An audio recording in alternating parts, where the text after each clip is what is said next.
Olá, vamos iniciar mais uma aula falando sobre os níveis de organização dos seres vivos. Lembrando que esse será o nosso último assunto, tá? Para nosso teste da segunda unidade.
Bom, os assuntos para o teste da segunda unidade é a atmosfera e a biosfera, tá? A Terra, uma esfera em movimento no espaço, a célula e os níveis de organização.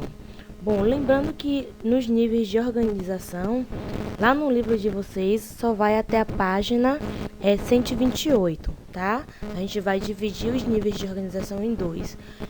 Até a página 128 é o assunto que vai cair no teste, certo?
Bom, a gente vai iniciar o assunto de hoje, tá? Falando sobre os níveis de organização dos seres vivos, como a gente tinha dito lá no início do slide.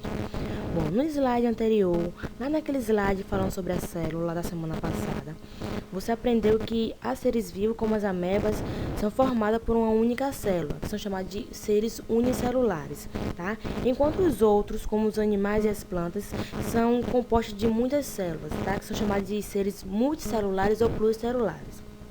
Bom, nesses seres chamados de multicelulares, as células elas estão organizadas em grupos, tá? Que executam determinadas funções.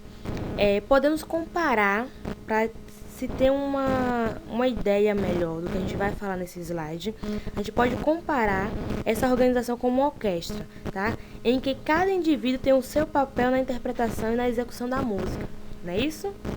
Bom, nesse slide a gente vai conhecer as formas de organização das células em diferentes seres vivos, sobretudo no ser humano, tá? Nos próximos slides vamos estudar outros sistemas que promovem a interação dos animais com o ambiente, tá? É o sistema nervoso, o sistema sensorial, o sistema de sustentação e movimento. Bom, esse sistema a gente vai estudar mais adiante, porém vai cair só na prova, tá? Lembrando o que eu tinha dito anteriormente, o assunto, os níveis de organização dos seres vivos, ele só vai cair até a página, deixa eu dar uma olhada, 128, tá? Até a página 128 é o assunto que vai cair no teste.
Bom, falando sobre os níveis de organização dos animais, tá?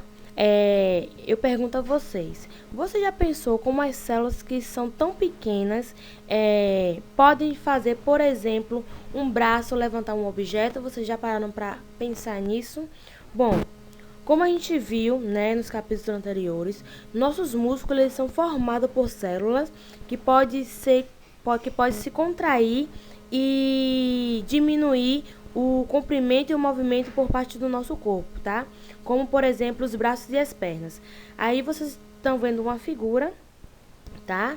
Que mostra a contração de um músculo, tá? Com essa contração é possível que muitas células musculares se contraiam de forma organizada, possibilitando o movimento do corpo.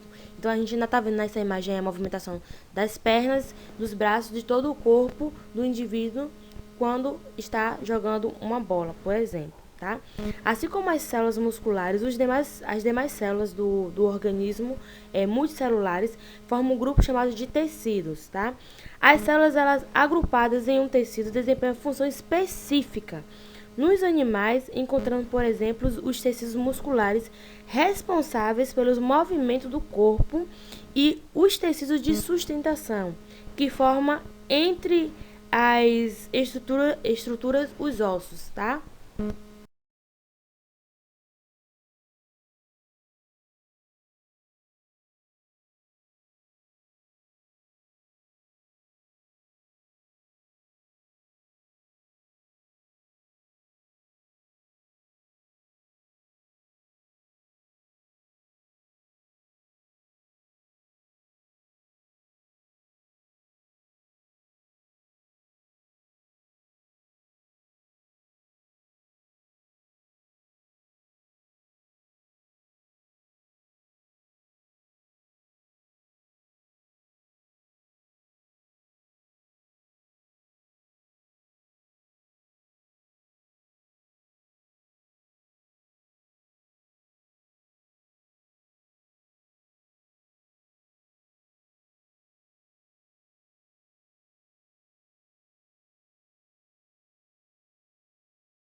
Bom, os tecidos eles podem agrupar-se e formar um órgão, tá? Um exemplo de órgão presente na maioria dos animais é o estômago, como mostra aí na imagem. Bom, o estômago ele é formado por várias camadas de tecido. Uma delas que reveste e protege o estômago por dentro é chamado de tecido epitelial. Bom, o tecido epitelial ele vai ser responsável por produzir substâncias que realizam a digestão, denominadas enzimas. Tá? Essas enzimas elas são chamadas de enzimas digestivas. Outra camada, né, formada pelo tecido conjuntivo, que contém vasos sanguíneos, como mostra a imagem, e garante a sustentação do órgão. E a terceira camada, ela vai ser formada pelo tecido muscular, que é capaz de se contrair e ajudar a misturar os alimentos com as substâncias que realizam a digestão ali dentro do estômago, tá? Bom, aí nessa imagem está uma representação esquemática de alguns órgãos de um gato doméstico, tá? Bom,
outro exemplo de órgão é a pele. Tá? A parte visível da pele humana é formada por um tecido, tá? A epiderme. Um tipo de tecido epitelial. Sob a epiderme, há outro tecido que é a derme, que é um tipo de tecido conjuntivo, como mostra aí na imagem, tá? Além da derme, outros tipos de tecido, como o tecido conjuntivo, são o tecido ósseo, tá? Que está presente nos ossos. E também tem aquele tecido que é chamado de tecido cartilaginoso, tá? Ele é resistente, flexível e está presente, por exemplo, na orelha externa, no nariz e nas vias respiratórias. Bom, o sangue também pode ser considerado um tipo de tecido conjuntivo. Bom, um grupo de órgãos que trabalham em conjunto e de forma harmoniosa em funções semelhantes e específicas constitui um sistema. Tá? Na maioria dos animais, por exemplo, o coração, as artérias e as veias compõem o sistema cardiovascular ou circulatório, que impulsiona o sangue e o conduz pelo corpo. O coração, as artérias e as veias, elas estão presentes em todos os vertebrados, tá? Os animais com a coluna vertebral, como peixe, anfíbios, répteis, aves e mamíferos. E muitos invertebrados, animais que não têm a coluna vertebral, como as minhocas e os insetos.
a boca, o esôfago, o estômago, o intestino e mais alguns órgãos associados às glândulas, ao fígado e às pâncreas formam outro exemplo de sistema, tá? Que é o sistema digestório, responsável pela digestão e absorção dos animais. Bom, a figura aí abaixo, né, ela mostra os diferentes níveis de organização da maioria dos organismos multicelulares. Bom, as células, elas formam tecido que, por sua vez, formam órgãos. Os órgãos, eles atuam em conjunto, formando